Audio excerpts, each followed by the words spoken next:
And with that said, I would like to welcome Professor Prof.Ch.Erggelet from Germany on stage.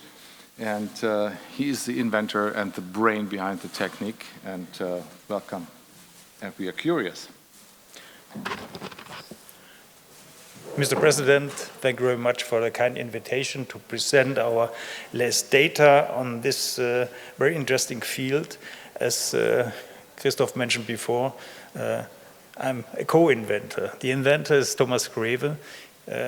Unfortunately, he died a few years ago, and his wife has ongoing work to bring this technology to a brighter audience. And I want to tell you something about the basics, about the background. So originally, this technology was developed to have a scaffold meidrix for chondrocyte transplantation. And the difference between all the scaffolds is the source. And this is the only source that's coming from rat tails. And you will ask me, why rat tails? The reason behind is there's no transmission of disease from rats to human. And these rats are inbreeded rats, so they are more or less genetically similar. So we have a high quality of the collagen type 1. And the ChondroFiller liquid is the further development that we can apply it arthroscopically. This is most important in my opinion. So the indications are quite clear. All the other local cartilage defects have the same indications. But the key question is, we have a lot of cell-based procedures. Do we really need cells? And we have done a lot of basic research. Everything is published. And I will show you some pictures that shows you the outstanding ability of this collagen. So we have a test system. We take explants from human knee joints, drill a hole, and bring this specimen or the meidrix or scaffold that we want to test subcutaneously to a nude mouse model and cultivate this explant for 6 weeks. And so this is a typical result. This is ChondroFiller liquid. And you see there's a perfect integration to the adjacent cartilage. And the impressive thing is that chondrocytes start to migrate into this cell-free scaffold. So we did some other in vivo studies in mini pigs. Mini pig is, in our opinion, the most suitable big animal model that we can choose. In one knee, we tested 3 different technologies: the abrasion, meidrix without cells, and meidrix with cells. This is always the same meidrix, the ChondroFiller rat tail-based meidrix. And you see, this is the result after 1 year. And you see there's no difference if you use cells or if you don't use cells after 1 year. And you see, this is the follow-up, 6 weeks, 3 months, 1 year, and you see a very nice differentiation of the tissue. And you see this is more hyaline-like cartilage, more hyaline cartilage than hyaline-like cartilage. And if you do a collagen type 2 staining, you see a very nice differentiation of the cells in the scaffold. So the next question was, how far can we go? So is there a limitation based on the defect size? And you see we tested 3 different sizes. So one size is here, very big one, and here mid-size one. And you see there's no limitation, very nice reorganization, maturation of the tissue. You see here the big area, very nice differentiation of the cells after 1 year. So you would like to see the clinical follow-up. And so far, starting from 2012, we did the first case with the ChondroFiller liquid. We have done more than 100 cases and documented by IKDC score, MOCAT score, and some biopsies. This is a typical patient. Here you see the preoperative MRI. This is the MRI after 4 weeks, and this is the MRI after 52 weeks. And you see a very nice integration of the scaffold. You cannot detect the borders between the adjacent cartilage. The surface is very smooth. Here, the clinical outcome based on the IKDC score. You see a significant improvement by time and improvement by MOCAT score. Here's a biopsy of one patient that we could achieve. And you see here very nice morphology of the cells. We did another prospective randomized trial. Here you see the difference, controlled by microfracturing, and ChondroFiller liquids IKDC score showed a permanent increase, and there's more or less no change in the microfracture score.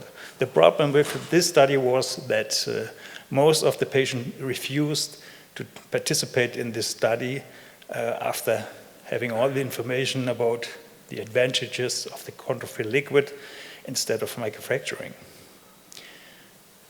The time is very limited, so I can only go relatively fast through the presentation, but I want to show you some pictures, some moving pictures that are very impressive. These are all the advantages of the ChondroFiller liquid. It's a pure arthroscopic procedure. We see a perfect integration to the adjacent cartilage. We don't have any donor site mortality. We have a structured regeneration or reparation of the cartilage tissue. The cells will migrate into the tissue. This is very attractive scaffold for these cells. We don't have damage of the underlying bone, so we try to avoid opening of the subchondral bone. And it's available at any time because it's an approved CE mark product, and we have a shorter rehabilitation time. So this is an NBA player, 29 years old. He had allograft implantation, you see here in the lateral femoral condyle, and he had permanent inflammation of the joint, and so we did an arthroscopy. You see the patella. Patella is extremely soft based on the chronic inflammation process.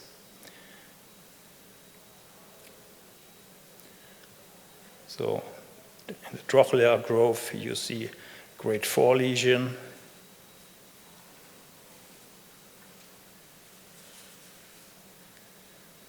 And now we go down to the lateral femoral condyle where the megaodes was done.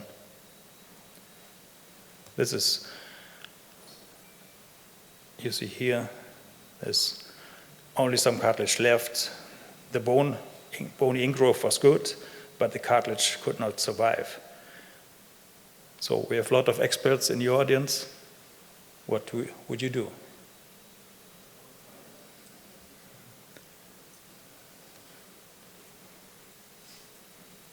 So the recommendation was to wait to stop the basketball career and do knee arthroplasty. So we tried our technology, the ChondroFiller liquids. You see the change of the media. This is CO2 now, and we fill up this defect, femoral defect, this with the collagen type 1.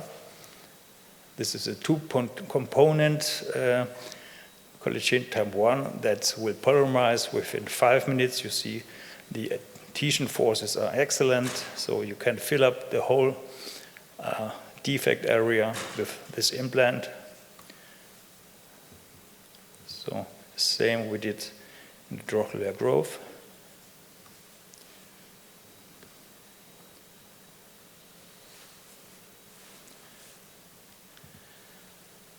So this is the result after 3 months. You see here complete filling of this lateral femoral condyle, but there is no tight mark.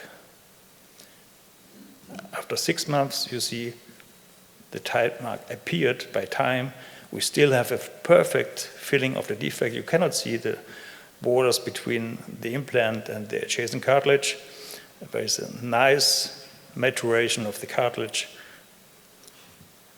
This is the situation in the rehab 4 months after the treatment. It's recording, you're good. Action. So this kind of athlete has a very intensive rehabilitation. But I think this is a really unique case with a high athlete to get such a result, and shows you the capacity of this procedure. So in my opinion, we do not need cells anymore. We can do this kind of repair operations arthroscopically completely. We have a lot of ongoing studies using this procedure in osteoarthritis cases. We combine it with gold activated serum. This is advanced treatment, something between PRP and stem cell implantations. We will do a RCT, ChondroFiller liquid, versus the gold standard. I'm still not sure what will be the gold standard. I would choose a cell-based procedure, and we have several other locations that will be investigated. So I'm coming to the conclusion that this is a very old procedure, not very good promoted so far. This is good that we only have a few centers that do regularly documentation of the cases to create evidence, because we need the evidence. But in my opinion, for the patient, it's not harmful. Patients don't have any pain afterwards. We do not need microfracturing. We have an excellent biocompatibility of this implant, and the cells are migrating into this kind of tissue, this kind of scaffold, and the quality of repaired tissue is excellent. Thank you.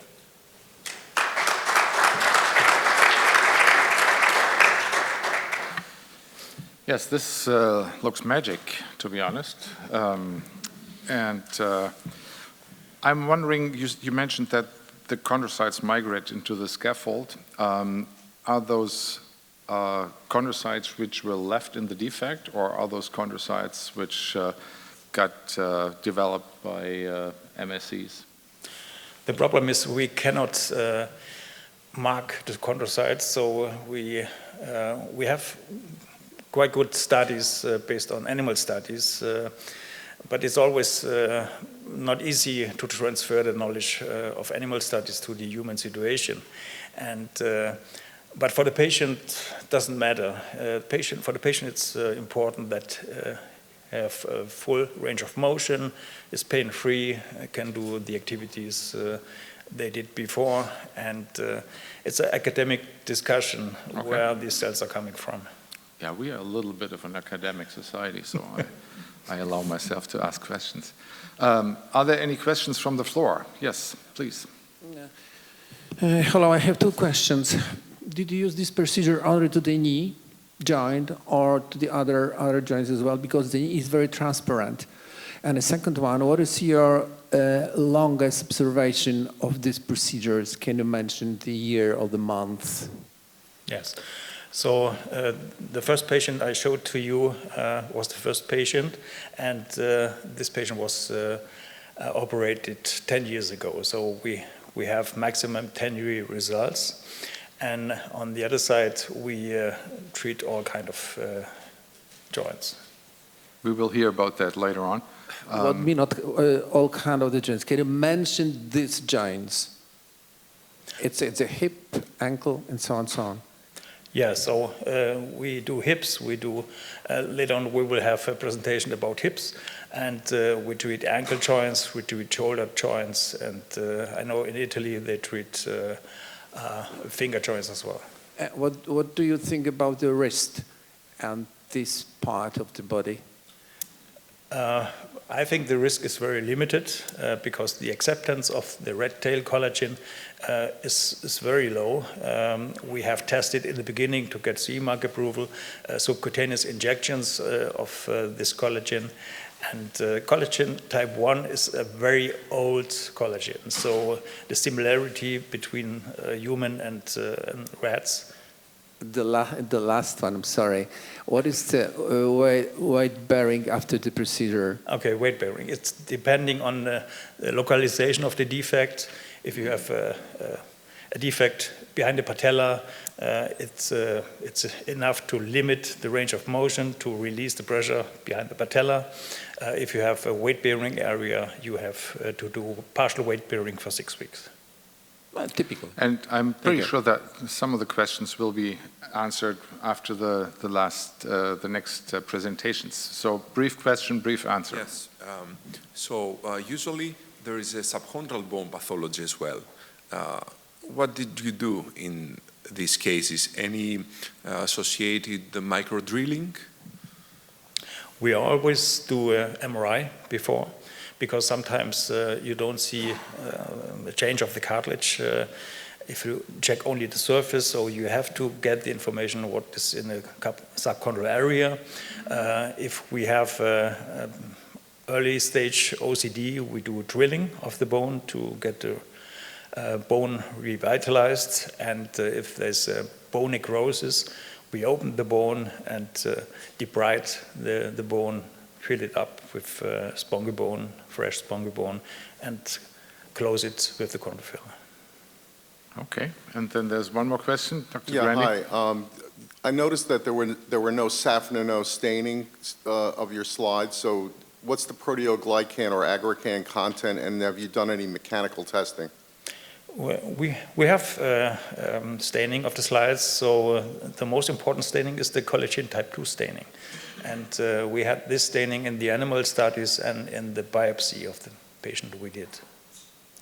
So collagen type 2 is for us the important staining.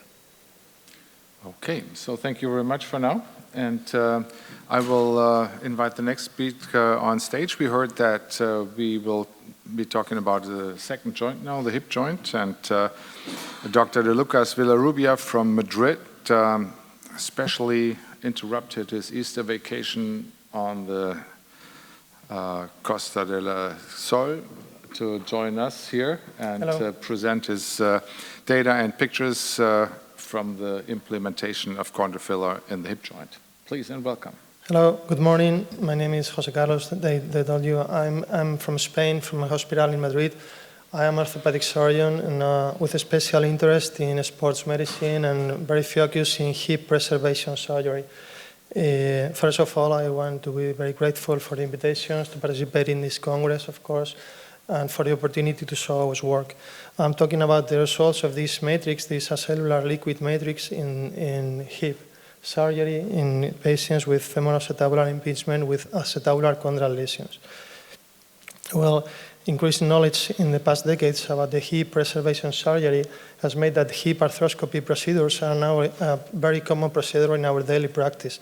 On the other hand, femoroacetabular impingement, mainly the cam deformity associated, is a main cause of chondral damage to the hip. What's happened with chondral damage?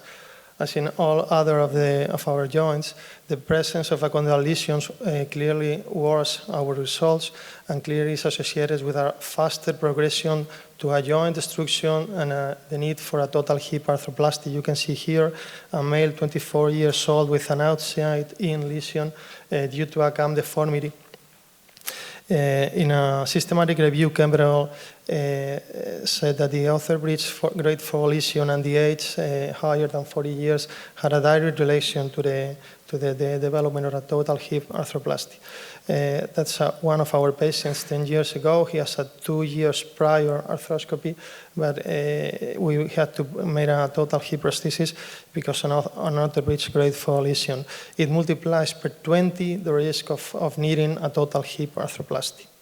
So it's very common, yeah. The problem is that we can find this problem in 20 to 40% of the patients in which we are routinely perform a hip arthroscopy. We have been talking all the morning about the techniques that we have available to deal with this lesion. Our choice is the use of an acellular liquid matrix, the ChondroFiller, that Dr. Schneider told us before. Well, if there is any doubt with this slide, you can ask him.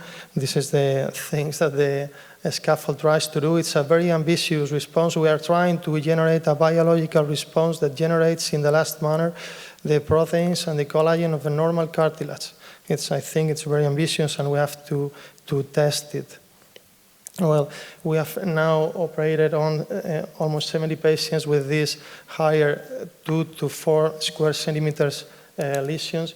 We have a retrospective study with this inclusion criteria, 5 diagnosis, grade 4 chondral lesions, and we have made an evaluation at 12 to 15 months after the surgery with a very high field 3 Teslas arthro MRI. We have made a complete clinical assessment. We try to measure the level of satisfaction, the modified Harris hip score, and the visual analog scale for pain. But we also made a thorough study of the tonus stage, how the evolution of the articular space measured in millimeters, and how are the generated tissue characteristics at 1 year based on the MOCART score. In my daily practice, I carry out the hip arthroscopy in supine position with a traction table. These are the 3 portals that I use usually when a normal arthroscopy is performed. This other portal is the one I use to dry the joint when introducing the liquid matrix. When the endoscope is in the central compartment and a chondral lesion is looked as the one of these pictures, we have to take all the unstable tissue out with different proofs, and we have to stimulate the chondral bone, but without violating the subchondral lamina. This is not a bone marrow stimulating technique. We routinely perform the acetabular rimming, the labral repair, and the cam resections in all of our patients. And regarding to the use of the liquid matrix, when we come again into the central compartment, I use this posterior portal when I introduce a needle and a suction device for drying and take all the blood out of the joint. Then with the help of the other 2 portals, I plan how can I be able of refilling all that effect we're dealing with. And here you have the final result. Here you have a video in which we can see how the adhesiveness and the moldability of this liquid form matrix allows us to adjust perfectly to any size of defect. For me, it's of paramount importance to coordinate the defrozen of this matrix with the drying of the joint. Those are our results. We could analyze 40 patients with 47 hips, as 2 of our patients need a total hip arthroplasty in the first year of the operation. 36 months follow-up improvement was obtained in all the parameters assessed, and the degree of satisfaction of our patients was 85%. There was a significant improvement in the visual analog scale for measuring the pain, with no patient reported severe to very severe pain, and there was an increase improvement in the modified Harris hip score, with a special meaning that the 96% of the patients felt that improved as they met a minimally clinically important difference. In a radiological point of view, the tonus stage was maintained in almost all of the cases. Janua's case worsened by 1 stage. And the measure of the articular space in millimeters, there was no change. We here have, it's better to see, not to say. Here we have a patient, 37 years old, with a right hip arthroscopy in a 4 square centimeters lesion. At 60 months after surgery, you can see in an anterior, posterior, and axial views how the joint space is maintained and the tonus stage of the joint is maintained. But we have also made a thorough analysis of the MOCART score in our hips. This is our musculoskeletal radiology, Dr. Miguel Mendez, a very Liberian guy who has developed this special harness in which we can put up to 15 kilos to separate the joint surfaces. in the other speakers told about the nightmare that was the hip. In order to analyze the surface of the cartilage, we need to separate it to better understand the difference. He has performed specific morphological hybrid sequences for assessing this cartilage at 15 months. And here you have some examples: right hip, arthroscopic surgery in February 2017, and how is the characteristics of the generated tissue in the damaged zone. Well, according to the MOCART, over a 100 total score value, we have obtained a media of 87 points. Our results show that the chondral defect was filled in 87% of the patient, and the good integration of this matrix with the subchondral bone was obtained in 92% of the patients assessed. Here you have another example of an MRI with different sequences, coronal, axial, sagittal, oblique views, in which you can see the anchors and how is the surface of the cartilage repair. So we concluded in this study that the acellular liquid matrix was effective in the short to mid-term for treating this defect, these lesions. The clinical improvement was seen based on the values of the BIS scale and the modified hardship score. And the morphological study with this very high field 3 Tesla arthro MRI allows us to present good integration of the matrix with the refreshed subchondral bone.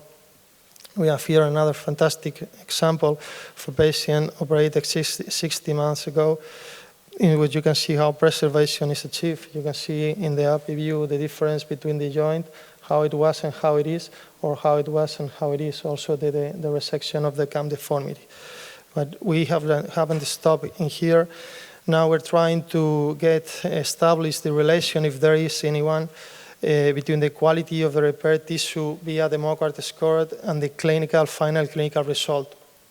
We hypothesize that the better the MOCART improvement should be accompanied by the better the clinical improvement. Is the treatment of this chondral lesion is important. And on the other hand, we are performing a new arthro MRI in the 4 to 5 years post-op period to compare with the 1 year post-op arthro MRI to see how lasts this tissue, how is preserving it. And I can show you one example. This is 1 year post-arthro MRI. It's nothing to see with this result. This is a patient that came to the consult 2 weeks ago, and you can see how the joint is separated with this harness. How the big lesion we have a 1 centimeter lesion towards the acetabular fossa, and how the quality, the homogeneity of the tissue, the filling of the defect, and the surface that is, it's very, very correct. So here we have another views, the axial views, how the extension. I measure the size of the defects via clockwise method from almost all the lesions are located in the upper and lateral position of the hip. And so just to conclude, I have to say that I think also, although you say that this is an old technique, for us in the hip it's a novel technique. I think it's safe, and I think that it has come to stay with us. Thank you very much.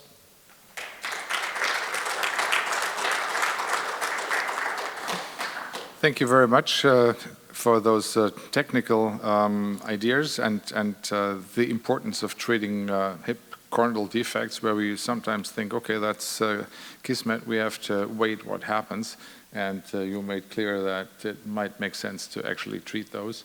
That's important. A technical question I have, when you put the liquid filler in, do you use CO2 or can you use just air? How do you do that technically? I dry the joint with a suction device. I don't use air.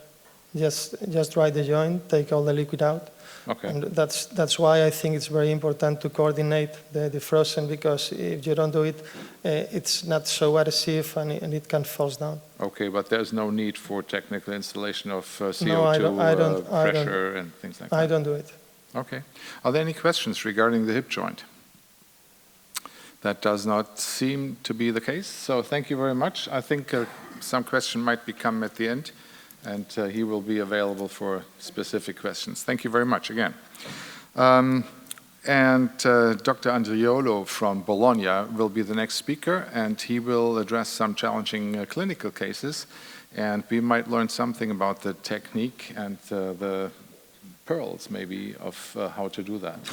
Welcome, and we are curious about your presentation. Welcome. Thank you very much. I'd like to thank the organizer for inviting me and the moderator for the kind introduction. Today I'm going to share with you our experience with some challenging cases we faced with Professor Zaffagnini and Rizzoli in Bologna. And first of all, you all treat cartilage lesion. You know which kind of patient you would like to treat. Our ideal patient is young, sport active, has a small, isolated focal lesion, just a chondral layer and traumatic etiology possibly, without, obviously, articular degeneration. But the reality is quite different. Usually, we deal with patient middle-aged, still sport active, with multiple lesions, very often of early osteoarthritis, often previous unsuccessful cartilage treatment, and other articular comorbidities. So we need to be prepared also for treating more complex cases. And in doing this, we need to change our mind. We need to move our philosophy from cartilage repair to a biologic articular reconstruction. And to do this, the articular surface treatment needs to be the last of a series of procedures. We need to understand the reason of the cartilage lesion, and we need to address the malalignment, the instability, and the eventual loss of meniscal tissue. And performing this kind of on-demand surgery, you can obtain good results.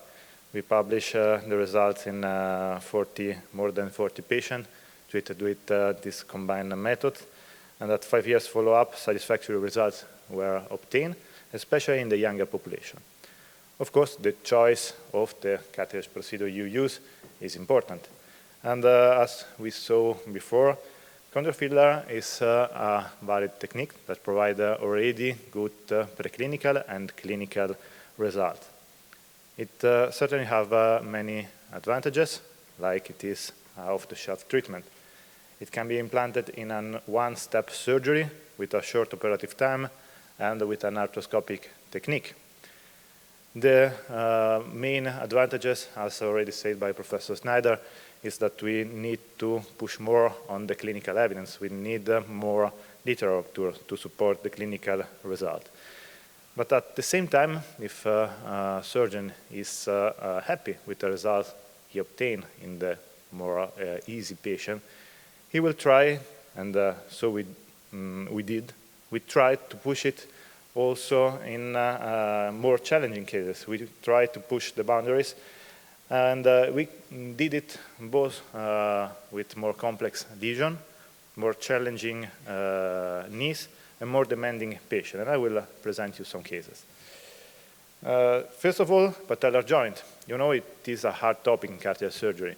It's a complex joint with a difficult surgery, and it provides generally worse outcome.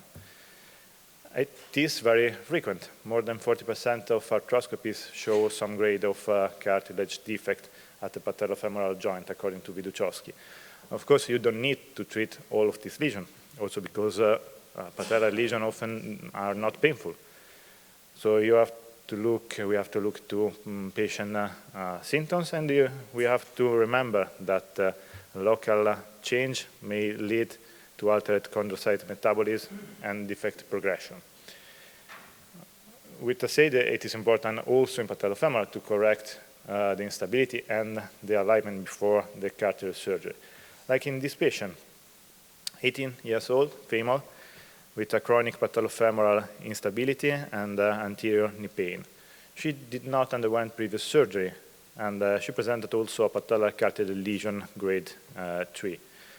She had to stop his volleyball activity, and we decided to operate her with patellofemoral stabilization through a distalization of the tibial tuberosity with a medialization of it and a reconstruction of the medial patellotibial ligament.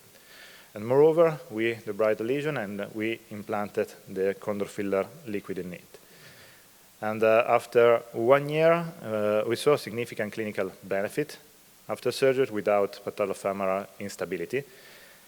She is going back to some kind of sport, and we will have the chance to look also at the quality of tissue, because she will undergo surgery for hardware removal in the next month. Another challenging patient category is represented by athletes. And when we treat athletes, we have to know which kind of peculiarities our surgical procedure has in terms of rate to return to sport, physical performance over time, and also the time to return to play. And moreover, we have to speak with our patient. We have to understand their expectation also in perspective. In this professional football player, age 23, he complained anterior knee pain during sport, and he had a patellar tendinopathy already treated with previous patellar tendon scarification in another hospital. And he also presented a patellar cartilage lesion grade 3. We treated him with a new patellar tendon scarification and the implantation of ChondroFiller. And actually, after 6 months from surgery, he came back to play with his team. He was very satisfied. And we are looking for see how long he will be able to play. Sometimes we need to treat at the same time the cartilage lesion and the meniscal tissue. Like in this patient of age 26, he was active. He underwent previously an ACL reconstruction and a partial lateral meniscectomy. And he complained of subjective instability and lateral compartment pain after a trauma. During the surgery, we found an intact ACL, but a complex lateral meniscal lesion and a lateral femoral condyle cartilage lesion. So we treat the meniscal lesion with a CMI scaffold, a meniscal scaffold made on collagen. And we fill the lesion at the femoral condyle with the ChondroFiller. It is a very recent case, and the rehabilitation is still ongoing. I cannot present to you the results of this case, but I wanted to underline the importance to have the possibility to apply cartilage treatment arthroscopically. Not because the results will be better at the long-term follow-up. We show that at long-term follow-up, the results are the same. But you will have a faster improvement, and in a sport-active patient, in a professional player, that's what you want, to allow them to come back to sport earlier. Another point I want to make is to apply together osteotomy and the cartilage procedure. You know, osteotomy itself produces regenerative effects by unloading the compartment, improving the environment for cartilage and subchondral bone, and by protecting the meniscal tissue. And actually, in literature, there's no evidence that combining osteotomy with a cartilage procedure could make sense.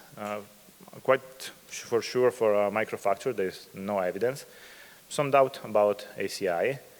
And we did not apply the ChondroFiller together with the osteomate yet, but just really because of the thing we said. It is fast, it is minimal invasive.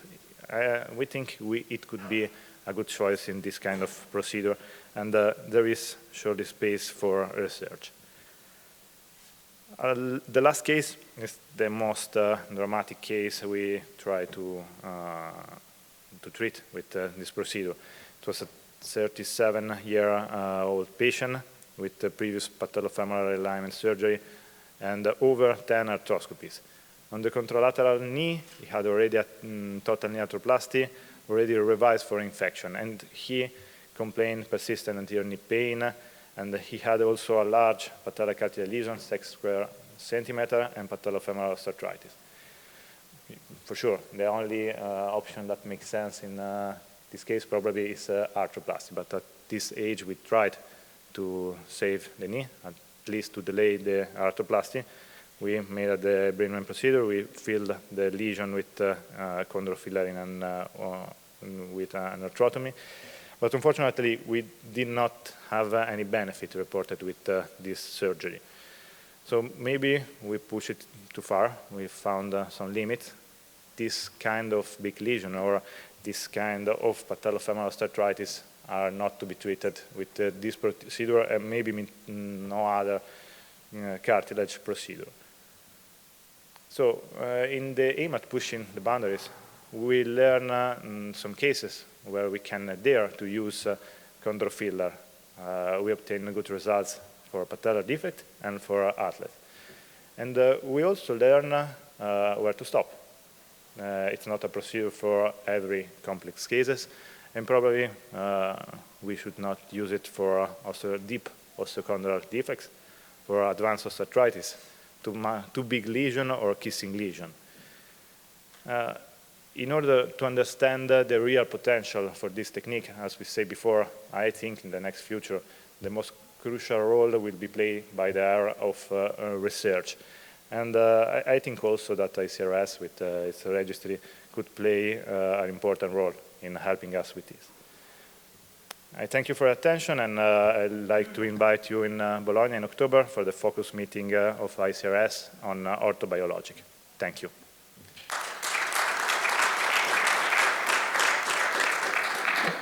Thank you very much. Complex cases with complex treatments. We sometimes don't know whether the HTO or the X correction or whether the medialization of the patella solves the problem alone. Does it really need cartilage surgery for that? But you are absolutely right. We have to address that. And if we have the option to do both at the same time, then we should do that if the risks are limited. Are there any questions? That does not seem to be the case. Then I thank you very much. And I will ask the next and last speaker to the podium, Dr. Rödel from Germany, from Neuss. And she will give us an insight about the correlation of the MRI outcome and the clinical outcome. Are there any surprises for us, Anne? Perhaps. Thank you for invitation and introduction. We, of course, also take this study, and oops, sorry, I'm the radiologist, and we decided to use the MOCAD 2 instead of the MOCAD and also the AKDC. Perhaps I can skip this because we heard already of this. We use the cell-free collagen ChondroFiller liquid with a lesion grade 3 and 4 of outerbridged. And of course, it was by the orthopedics with cleaning, filling, and repair tissue. We saw the beautiful video from Prof. Schneider. And we use the AKDC and the MOCAD 2. I think you know, the orthopedists know better than me, the AKDC with 87 points. And we used, it was a prospective study, but with the MRI and the MOCAD score, we saw retrospective the images of 2 radiologists, and we used the standard sequences of for chondral lesions. The MOCAD 2 we have also already see at 11 o'clock here, I think. It's the volume of cartilage defect filling compared to the native cartilage, the integration, the surface, the structure of the repair tissue, the signal intensity, the bone defect, and the subchondral change. And this is in fact of the MOCAD score, because here we have only 7 points to analyze the images. The MOCAD have 10, and at the MOCAD 2 we don't need the effusion and the subchondral lamina. It was supplemented in the subchondral change and the overgrowth. In Neuss, we had 38 participants, 22 men, 16 women. The middle age was 50, and we already saw the outer bridge classification grade 3 and 4. And we also looked for the subchondral bone marrow edema. We had 11 patients pre-operative. These are the lateral femur condylus where we find all the lesions. We looked the AKDC after 6 months, 36 months, and the MOCAD score. Here we can see the results. Pre-operative, the mean AKDC was 44. After 6 months, it was already 60, and after 36 months, it was already nearly 80. And the MOCAD score from the two radiologists was in the mean 80 and 70-90 from 100%. This also, the subchondral bone marrow edema, it is not really integrated in the MOCAD for comparison. So we can see also that the preoperative 11 patients, the decrease of the subchondral bone lesion of 7 patients was seen, and only progression from 3 patients, and it was unchanged by 1 patient. Some pictures.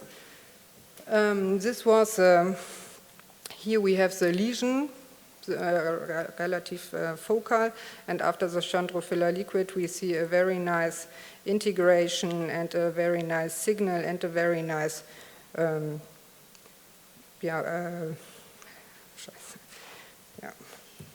thank you. This is a sagittal. Here we also see a very nice integration. Another case was a young football player, 21 years old. Here we have the focal grade 4 outer bridge lesion, and after the ChondroFiller liquid, after 1 year, we saw a nice integration. It's a little bit overgrowth, but the AKDC was a very good result. And the patient was without pain after the operation. This is a result with the subchondral bone marrow edema we see in the trochlea, and after 1 year, a little bit more, I think it was 14 months, the edema was completely gone. Another example with subchondral edema, which is nearly gone, and a nice integration of the ChondroFiller liquid, and after the regeneration of the chondral tissue.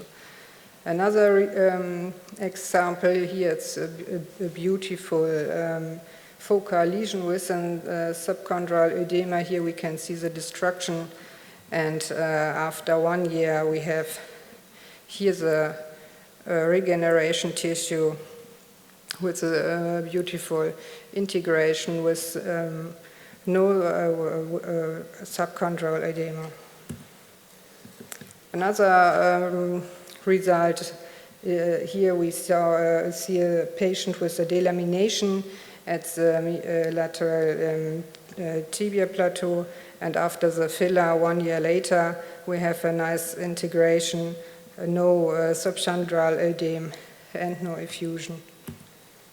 But of course we have also sometimes problems. Of course, the radiologist, this is an example of the trochlea. Here we say, okay, where is the focal lesion? At the arthroscopy you can see it very well, but sometimes at the MRI we don't know, so it's a little bit difficult for us to compare after 1 year in MRI to say, okay, where is the lesion and it's a good result, but we saw anything, and so we can say it's no increase of lesion. So I think it's it's a good result. Here is a patient with pre-operative the lesion of the chondral lesion, but after 1 year we had a subchondral edema, so sometimes, of course, it doesn't work all the time. And I think with the patients with severe osteoarthrosis, it's a little bit difficult to say every time, okay, it's a good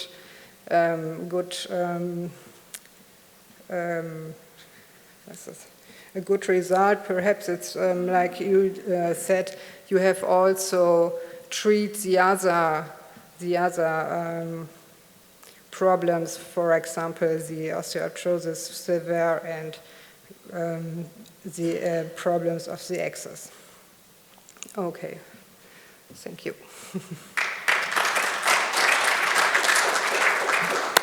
Thank you very much. The pictures, they are just moments, but the moment of truth comes after a while, and you did a good job to follow up that a little bit. The question I have regarding what I understand was the first, the pictures were taken at 12 months or at 6 months? At 12 months. 12 the months. Pictures was okay. from 12 months. Do we know how long the ChondroFiller stays in place? I mean, that's always interesting. How long does it get washed away by the initial first moment? Yes, only some months. After 1 year, we don't see the ChondroFiller. It's the tissue repair. Yes. After 1 month already, you assume that this is not the tissue filler anymore. It's 2 months. Yes. Okay, good. Are there any questions regarding the MRI? Are there any questions at all to the technique, to the material? Now is the chance, but it's not running away, the chance, because all the authors and presenters will be around and can be asked privately for questions you don't want to ask here in public. Okay, what do we see today? So thank you very much for your presentation. So what do we see today? A ChondroFiller, a liquid cartilage repair technique, which is well established, long history, and well tested, basically. And it sees a regeneration. It's made out of rat tail, no red tails, but rat tail, and it seems to be very low on allergic reactions, as I understand from Professor Schneider. It can be applied arthroscopically without any major issues, no CO2 setup, just normal dry out of the joint.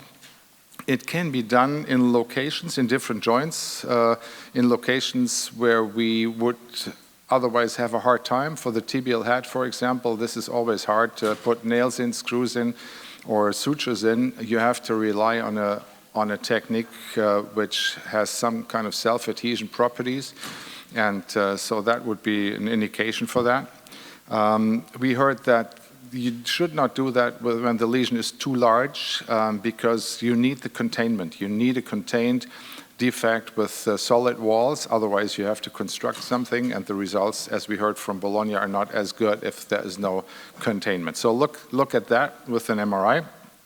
And what I thought was interesting, that you do not need an aggressive debridement, that you do not have to go really into the subchondral bone. If you have the feeling that the wall is stable and there is something left, you can use the ChondroFiller.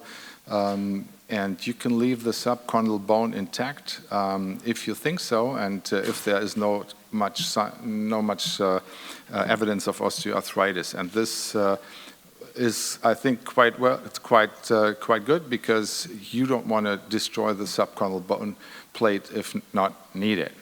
And different joints, of course, you can imagine. We have seen it in the hip joint, ankle joint, shoulder, and even elbow for the Panna disease. I think that sounds good. But as always, we heard that in all 4 presentations, follow-up is essential. How do we do follow-up? We do follow-up. We look at our patients, and we have seen some control groups.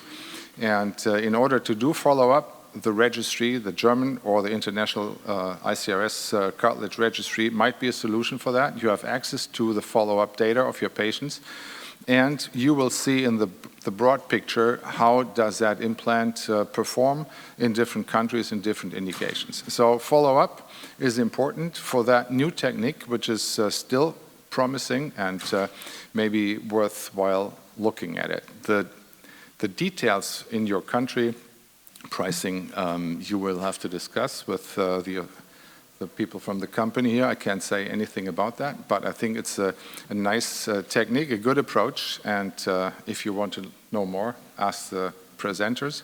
Otherwise, I would like to thank you for your attention and wish you a nice and safe and healthy conference. Thank you very much.